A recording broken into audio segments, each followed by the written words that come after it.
bahwa orang yang meninggal dalam keadaan sungsang dan bayinya pun ikut meninggal itu rawan dipakai untuk ritual ilmu hitam.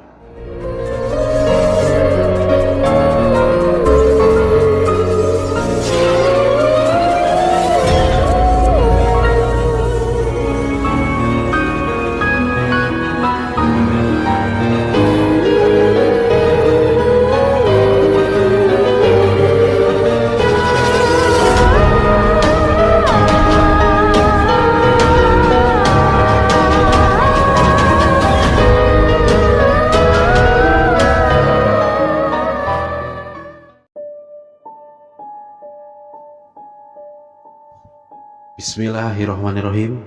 Halo, assalamualaikum warahmatullahi wabarakatuh. Salam santun dan salam sejahtera.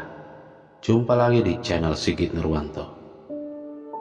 Di episode kali ini, channel Sigit Nurwanto akan bercerita tentang kisah nyata. Jadi, di sini adalah kisah nyata yang dialami kebetulan oleh tetangga gua sendiri, tepatnya pada tahun 2003. Jadi di sini gue akan bercerita dari sudut pandang dia yang mengalami. Oke, kita langsung ke cerita. Peristiwa ini terjadi sekitar tahun 2003, tepatnya pas saat gue masih sekolah SMA dulu. Pada saat itu, selepas Isya biasa gue lagi nongkrong di depan kosan. Kebetulan malam itu di depan kosan gue ada yang baru meninggal. Tapi gue itu heran banget karena orang meninggal tersebut dikuburnya di depan rumah dan dijagain sama banyak orang. Itu yang membuat gue heran, karena waktu itu gue belum tahu. Gue cuman penasaran aja, kok bisa gitu loh, yang meninggal dijagain sampai 7 hari 7 malam. Nah, pada saat gue lagi bengong, tiba-tiba ada seseorang yang datang, yaitu tetangga gue. Sebut saja nama dia adalah Kang Dedi.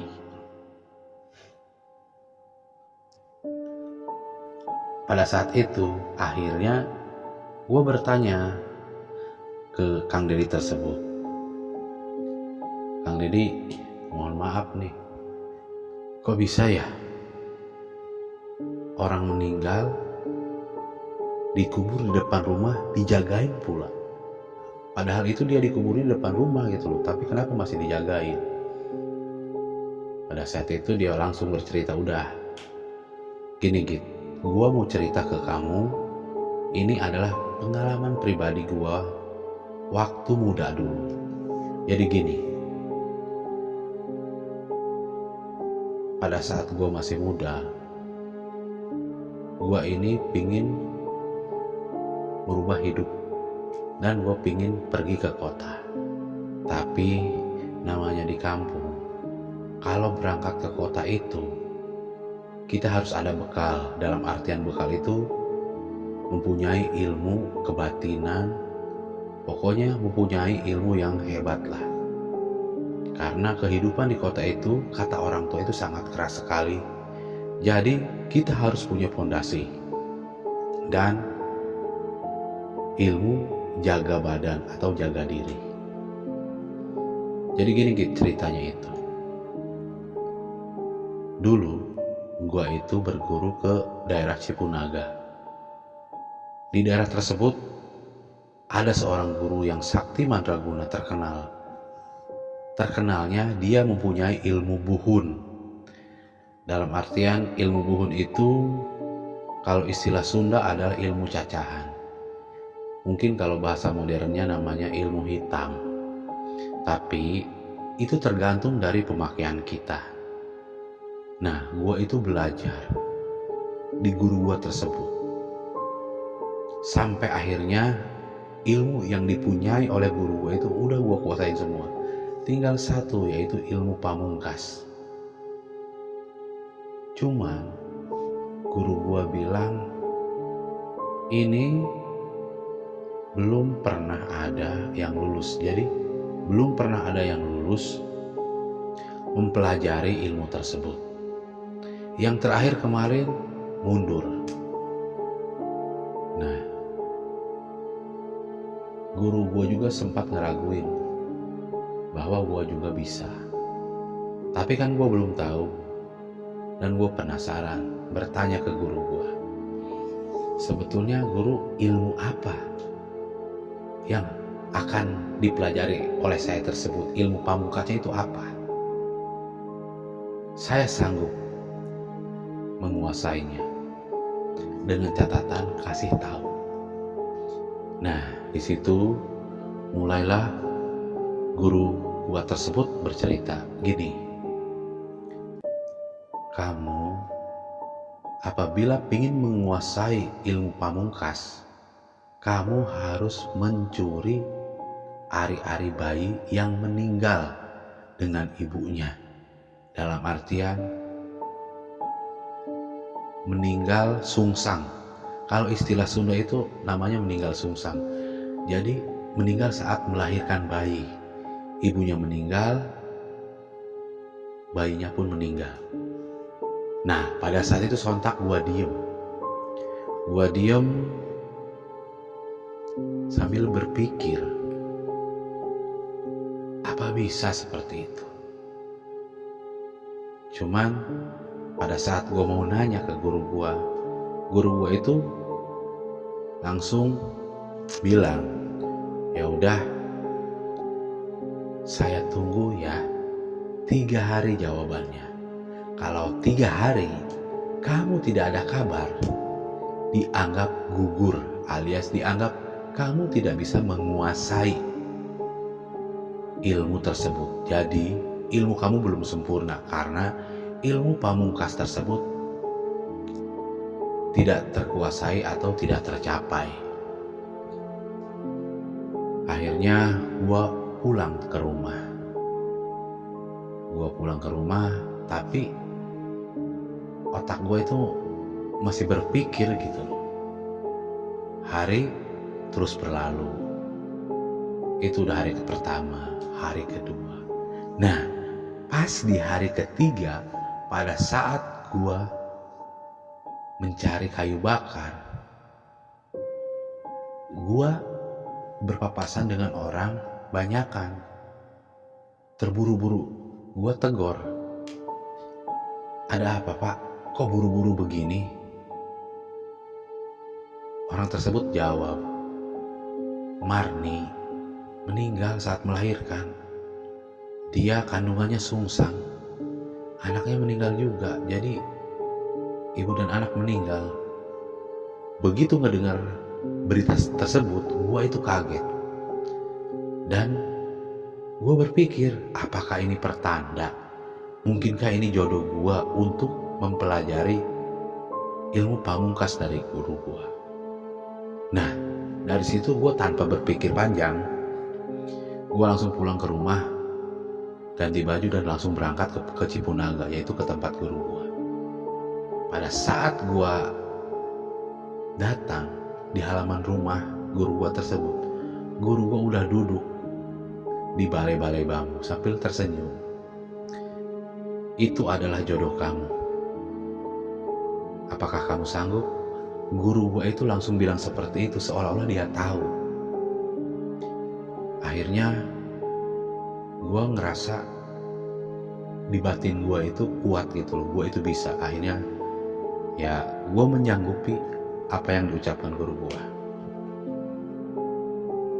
Setelah itu gua diajak pergi tuh ke sungai. Kamu sebelum berangkat, ayo kamu mandi dulu di sungai. Tapi ingat, mandi 1 hari 1 malam.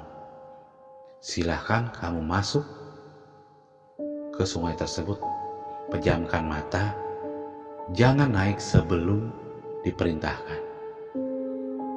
Gua nurut aja. Akhirnya gua apa yang diperintahkan oleh guru gua tersebut, gua lakuin. deras air itu ngehantam badan gue itu udah gak kerasa. Pas tiba-tiba gue ngedenger suara guru gue, "Udah, kamu bangun. Ritualnya sudah selesai, silahkan kamu jalankan tugas kamu." Akhirnya gue naik ke sungai. Rencana gue itu gue mau nyuri ari-ari bayi tersebut itu pada malam hari. Gue pulang ke rumah. Begitu sampai malam, gue mulai beraksi. Mayat Marni tersebut dikuburnya di depan rumah dan dijagain, rame banget. Gue itu sampai berpikir gimana caranya gue ya bisa ngegali kuburan tersebut. Akhirnya gue punya ide, gue bikin lubang. Kurang lebih jaraknya sekitar 20 meter dari kuburan tersebut. Gue gali lubang, tapi heran. Pada saat gue gali lubang itu terasa cepat, padahal pakai tangan. Tapi gue gak mikir macam-macam karena pada saat mau berangkat itu ada ritual dari guru gue. Jadi gue udah ngerasa gak aneh. Dan rasa kemampuan gue itu keinginan gue itu udah kuat sekali. Nah begitu gue gali tanah, kurang lebih sekitar 10 meter lah. Nah gue nyuri ari-ari tersebut. Gue bikin terowongan tuh dari galian sumur ke bawah itu, yang 10 meter gue bikin terowongan. Gue gali pakai tangan, cepet. Perasaan gue itu cepet banget. Pada saat itu akhirnya sampai juga. Nah gue potong tuh ari-arinya tersebut. Tadinya sih biasa aja. Gue ngeri juga sih ngelihat mayat yang baru, matanya tertutup kapas. Pokoknya ngeri lah, ngeri banget. Tapi namanya gue udah niat ya, dan udah dibekali. Akhirnya gue ambil tuh, langsung gue keluar. Tiba-tiba begitu gue keluar dari lubang tersebut, pas gue naik, kagetnya minta ampun. Pocongnya ibu bayi tersebut ternyata ngikutin gue sambil ngomong, "Tolong kembalikan ari-ari anak gue, baru lo boleh pulang." Nah di situ itu pikiran gue udah kemana-mana, antara dibalikin dan gue bawa pulang ke tempat guru gue. Cuman udah kepalang tanggung karena ari-ari tersebut udah di tangan gue. Ya udah, mau tidak mau gue harus ngedapetin ari-ari ini. Gue berantem tuh di situ tuh, berantem sama ya pocong ibu anak tersebut. Sampai akhirnya gue menang. Gue lari, tapi walaupun dia kalah, dia itu tetap ngikutin sambil manggil-manggil gue itu, "Tolong kembalikan ari-ari bayi gue." Tapi gue udah lari lah, karena gue udah dapat, lari terus. Akhirnya gue sampai di tempat kediaman guru gue kasihin tuh. Begitu nyampe tempat guru gue, pocong itu entah dibacain apa sama guru gue, pokoknya hilang. Guru gue kan tersenyum, "Baru kali ini dan hanya kamu yang bisa mempelajari ilmu pamungkas." Tanpa basa-basi, guru gua langsung masuk ke dalam. Dia kembali keluar dengan membawa kain putih. Dan si ari-ari tersebut digulung, dibungkus sama kain putih tersebut, dibuat kalung. Entah apa, dibacain doa apa, entah dibacain mantra apa, suruh pakai ke gua. Setelah itu dia bilang, "Kamu akan sakti, silahkan kamu berangkat ke kota." Udah tuh pas saat gua pakai, emang kepercayaan diri gue itu meningkat jauh sekali. Setiap melihat orang itu berani, pokoknya ngerasa paling hebat lah. Udah akhirnya gue berangkat ke kota tuh,